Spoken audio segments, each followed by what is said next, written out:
नमस्कार, जय माता दी, सुप्रभात। कैसे हैं आप लोग? आशा और उम्मीद करते हैं आप लोग बहुत अच्छे होंगे। और हम लोग फिर पहुँच चुके सेम टाइम सेम जगह धरना LSCC धरना प्रदर्शन। और आज जैसे हम धरना में पहुँचे तो आज आ रहे थे यहाँ मेजर संतोष भंडारी जी और मेजर संतोष भंडारी जी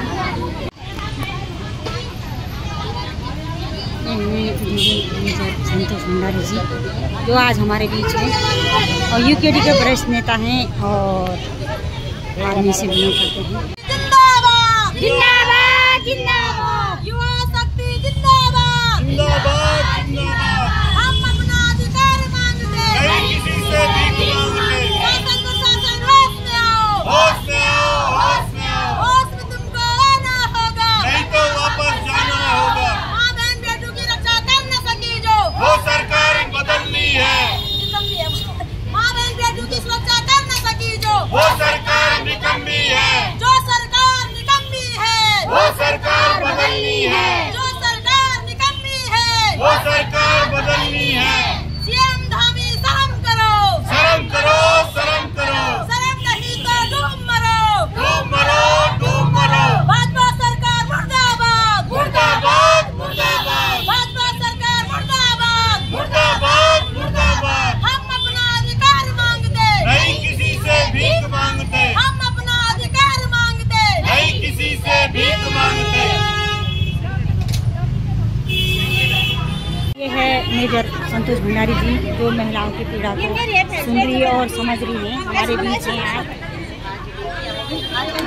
LSCC बहनों की पीड़ा को समझने पहुंच रही हैं मेजर संतोष भंडारी और UKD की वरिष्ठ नेता संतोष भंडारी जी हैं। ये है बहनें, बहुत भारी संख्या में जन आक्रोश है बहनों में, बहुत बड़ी संख्या में पहुंची हुई है बहनें। और देखते हैं अभी क्या फैसला आता है। सारे वरिष्ठ नेताजी पहुंचे हैं, सामाजिक कार्यकर्ता सारे लोग पहुंचे और ये LI वाले भैया जी भी हमारी तरह रोज पहुंच जाते हैं अपनी ड्यूटी का निर्वहन करने। भाई जी आप पहुंच जाते हैं। और अगर आगे सरकारों से मेरा अनुरोध है कि आप देख ही सकते हैं कि कितना भीड़ हो रही है और कितना जन आक्रोश है, तो जो नहीं हो पाएगा तो बहुत मुश्किल होगा। हमें जी से अनुरोध है कि जल्दी से जल्दी इन लोगों का पैसा दिलाने का कष्ट करने वरना बहुत बेकार होगा। लोगों में बहुत बड़ा आक्रोश है, आक्रोशित हो। भैया जिस दिन हम यहाँ से 1 तारीख को गए थे तो हमें पूर्ण विश्वास के साथ हम यहाँ से निकले थे कि शायद हमारी सरकार हमारी सुनेगी। और हम जिस प्रकार से वहाँ पे हम लोगों के साथ बदतमीजी हुई, ये जोर जबरदस्ती हुई, तो हमारा ये कोई विचार भी नहीं था। शायद हमने अपने दिलों को ये करके जा रखे थे कि ये हमारा लास्ट आंदोलन होगा, हमें जी हमारी सुनेंगे, हमारी सरकार है, हमारे द्वारा चुने गए हैं और हमारी जरूर सुनेंगे। लेकिन वहाँ पर जब हम पहुँचे तो हमने जब देखा तो सब लोग हमारे आए थे, कोई भी आक्रोश नहीं था, बड़े ढंग से सारा माहौल चल रहा था। और हमारा एक ही उद्देश्य था कि जी किस तरह से बताएंगे कि वो हमारे बारे में क्या दे रहे हैं। और बस ये हमारा था कि हमें किसी भी प्रकार से आश्वासन दिया जाए और हम अपने घरों को आए, क्योंकि हम 1000 बार रह चुके हैं अपने धरना प्रदर्शन के माध्यम से भी और हर जगह जा रहे हैं। वहाँ पे हम कहते हैं हम थक चुके हैं, हम परेशान हो चुके हैं, आप हमारी सुन लो, हमारी सुन लो। और लेकिन वहाँ पे गए तो जब उन लोगों को हमने देखा किस तरह उनकी राक्षस जो प्रवृत्ति है, वो जो प्रवृत्ति है, उन्होंने महिलाओं के ऊपर जो अत्याचार किए, उनके कपड़े फाड़े, उन्हें मारपीट जो की है, नाखून लगाए हैं, डंडे मारे हैं। तो इस तरह से तो हमें नहीं लगता है कि सरकार के कान में कोई जू भी लेकर होगा। और अब ये जो दिन प्रतिदिन हमारा धरना प्रदर्शन है, हमारा जो आंदोलन है, जो पूर्ण रूप ले रहा है। अभी तक तो हमने अपने एजेंटों को बहुत संभाल कर रखा हुआ है, क्योंकि हम ये जो धरना प्रदर्शन हो रहा है इसकी वीडियो उन लोगों को दिखा रहे हैं कि देखो हम आप लोगों की लड़ाई लड़ रहे हैं, सरकार भी हमारी सुन रही है, तो वो लोग शांत हैं। लेकिन अब हम भी अपने हाथ खड़े कर देंगे और उसके बाद जो माहौल बनेगा पूरे देश में, हमारे पूरे उत्तराखंड में, तो उसका जिम्मेदार हम भावी सरकार को देंगे। इसकी सारी जिम्मेदारी भावी सरकार की होगी, क्योंकि सरकार ने जो काम सरकार ने करना था वो काम अभी तक हम अपने एजेंटों को समझा के कर रहे थे। मेरे यहाँ पे 50 एजेंट हैं 50 एजेंट, किसी का 2000 है, किसी का 3000 है, किसी का 5000 मंथली भी है। तो हमने उन्हें इतना मतलब रोक के रखा हुआ है कि हम लोग उन लोगों के लिए लड़ाई लड़ रहे हैं, सरकार हमारी सुन रही है। उन लोगों को हम झूठा आश्वासन देंगे, संतोष रखा हुआ है, लेकिन अब हम खुद अब आक्रोशित हो गए हैं और अब हमें क्या करेंगे और सरकार हमारी मिला रही है।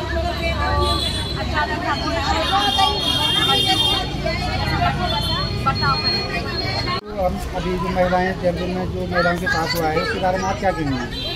सर, मैं सबसे पहले इस घटना की घोर निंदा करते हुए शासन प्रशासन को टोटू कहना चाहूँगी कि आपको हमने सत्ता में महिलाओं का चीरहरण करने के लिए नहीं बिठाया हुआ है और उत्तराखंड की पुलिस को जो वर्दी मिली है वो हमारे कपड़े फाड़ने के लिए नहीं मिली हुई है। ये टोटू कह रही हूँ मैं, और अभी भी इस विषय में मैं काफ़ी आक्रोशित हूँ। इस विषय में भाई हम बहुत जल्द हाई कोर्ट जाने वाले हैं और हाई कोर्ट से हम पूछेंगे कि हमारे द्वारा चुनी गई सरकार है उसका क्या काम है और जो उत्तराखंड की पुलिस जो वर्दी है उसका क्या काम है। हमारे पास विजुअल है भाई, पूरे सबूत है, हम सबूतों के साथ कोर्ट जाएंगे।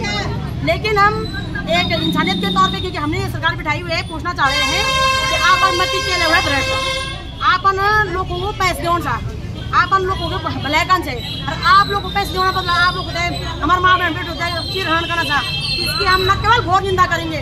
आज के बाद किसी ने हमारी महिलाओं के गिरे बांध पे हाथ लगाए उस हाथ काट उसके हाथ दे देंगे भाई। ये बहुत ही ज्यादा दुर्भाग्यपूर्ण बात है। इतिहास में मुलायम की पुलिस ने भी ऐसा नहीं किया था बहन। मुलायम की पुलिस ने जो बर्बरता नहीं की थी जो धामी की पुलिस ने की थी, है ना।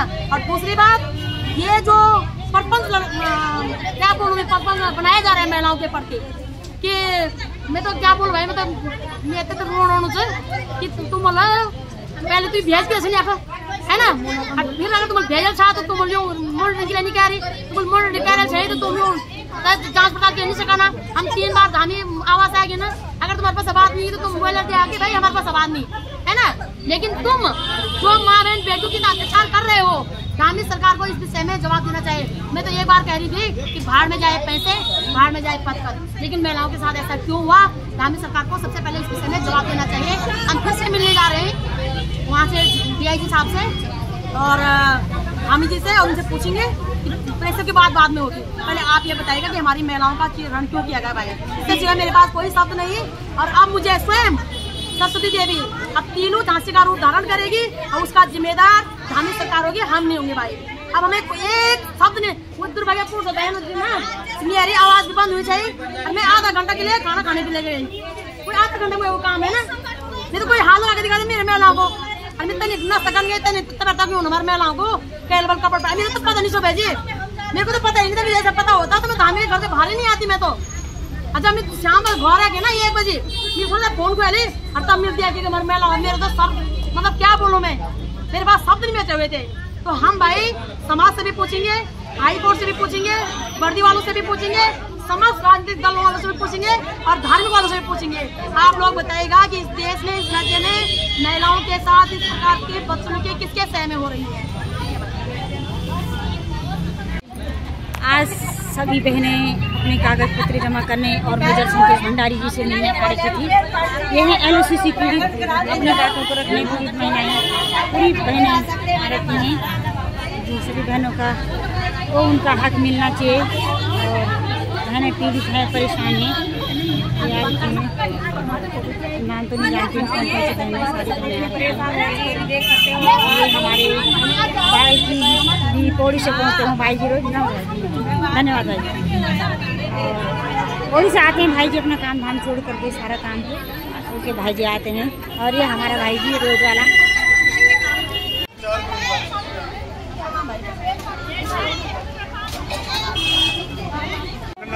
चला ठीक से, धन्यवाद सोच लिया, मनन कर लिया, बोला वीडियो देकर आ जाएंगे क्लियर बात। लाइव कोई बात नहीं।